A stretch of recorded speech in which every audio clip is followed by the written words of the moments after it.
ব্যবস্থা বাস্তবায়নের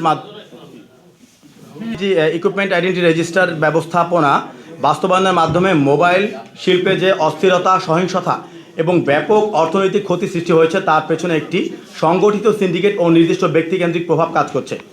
এই প্রতিবেদনে মোবাইল বিজনেস কমিটি বাংলাদেশের পক্ষ থেকে সংগৃহীত তথ্য, মামলা নথি, দলীয় নোটিশ, সরকারি তদন্তপত্র এবং বাস্তব ঘটনার ধারাবাহিকতায় ভিত্তিতে মূল পরিকল্পনাকারীর ভূমিকা তুলে ধরা হলো। নাম্বার 1, অভিযুক্ত ব্যক্তির পরিচয় এবং প্রভাব। মোহাম্মদ জহিরুল ইসলাম, ব্যবস্থাপনা পরিচালক, স্মার্ট টেকনোলজিস লিমিটেড এবং অনর বাংলাদেশ।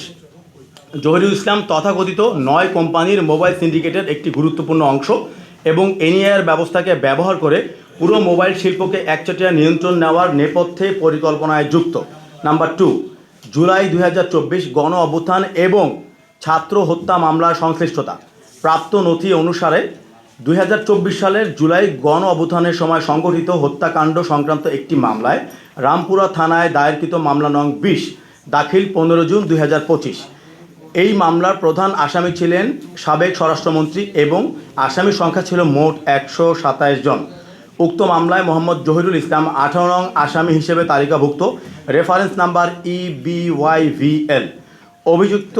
অভিযোগ রয়েছে যে গণ আন্দোলনের সময় তিনি সরকারপন্থী শক্তিকে আর্থিক সহায়তা দিয়েছেন, যা আন্দোলন দমন ও সহিংসতা চালু রাখার ক্ষেত্রে ব্যবহৃত হয়।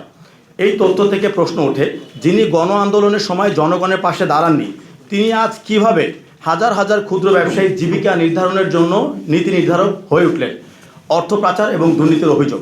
দুর্নীতি দমন কমিশন দুদক কর্তৃক জারি করা তদন্ত স্মারক নাম্বার আপনাদের সবার হাতে দেওয়া আছে। এই স্মারকে জহিরুল ইসলামের বিরুদ্ধে বিপুল পরিমাণ অর্থ পাচারের অভিযোগ তদন্তাধীন বলে উল্লেখ রয়েছে। অভিযোগ অনুযায়ী মোবাইল শিল্পের আড়ালে বিদেশে অর্থ পাচার, আমদানি ও প্রযুক্তি প্রকল্পের নামে অতিরিক্ত অর্থ স্থানান্তর, সিন্ডিকেট কাঠামোর মাধ্যমে বাজার নিয়ন্ত্রণ। এই প্রেক্ষিতে প্রশ্ন ওঠে, যিনি নিজেই অর্থ পাচারের অভিযোগে তদন্তাধীন, তিনি কিভাবে অবৈধ মোবাইল তদদার করিয়ে পুরো ব্যবসায়ী সমাজকে অপরাধী বানানোর চেষ্টা করে যাচ্ছেন? নাম্বার 4, বিএনপিতে অনুপ্রবেশের চেষ্টা এবং দলীয় প্রত্যাখ্যান। 2025 সালের 11 জুলাই তারিখে রামগঞ্জ পৌরসভা লক্ষ্মীপুর বিএনপির জারি করা অফিসিয়াল নোটিশ স্পষ্টভাবে বলা হয়, মোহাম্মদ জহিরুল ইসলাম অতীতে আওয়ামী লীগ সরকারের প্রকাশ্য সমর্থক এবং ফান্ড অর্গানাইজার। সে শেখ হাসিনা এবং শেখ মুজিবের প্রশংসায় অর্থ ব্যয় বিজ্ঞাপন প্রকাশ, জুলাই আন্দোলনে ছাত্রদের বিরুদ্ধে অবস্থান, বিএনপির আদর্শ বিরোধী বক্তব্য এবং কর্মকাণ্ড। এই সকল অভিযোগ যাচাই করে তার বিএনপি সদস্যপদ ফর্ম বাতিল ঘোষণা করা হয়, অর্থাৎ রাজনৈতিকভাবে তিনি বিশ্বাসযোগ্য নন বলেই দলীয় কাঠামো তাকে প্রত্যাখ্যান করেছে।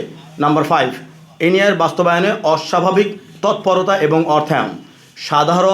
সাধারণভাবে জাতীয় নিরাপত্তা সংশ্লিষ্ট কোনো প্রযুক্তি রাষ্ট্রীয় অর্থায়নে হয়, ট্রায়াল এবং পাইলট প্রকল্প শেষে তারপরে হয় স্টেক হোল্ডারদের অংশগ্রহণে বাস্তবায়িত হয়। কিন্তু এনআইআরের ক্ষেত্রে আমরা কি দেখতে পাচ্ছি? প্রকল্পের অর্থায়নে বেসরকারি সিন্ডিকেটের সম্পৃক্ততা, কোনো পর্যাপ্ত ট্রায়াল পিরিয়ড ছাড়াই বাস্তবায়ন করে দেয়া, 20,000 ব্যবসায়ীকে সম্পূর্ণ উপেক্ষা করে তাদের জীবিকার কথা চিন্তা না করে সম্পূর্ণ তাদেরকে এই সেক্টর থেকে উৎখাত করার অপপ্রচেষ্টা। অভিযোগ রয়েছে এই ব্যবস্থার মাধ্যমে মোবাইল বাজার একচেটিয়া দখল, ব্যবহারকারীদের ব্যক্তিগত ডেটা নিয়ন্ত্রণ, বিদেশে তথা আধিপত্যবাদের জন্য বাংলাদেশে প্রভাব বিস্তারকারী দেশ যে ভারত, সেটা ভারতের ডেটা সেন্টারে আমাদের তথ্য থাকার ঝুঁকি।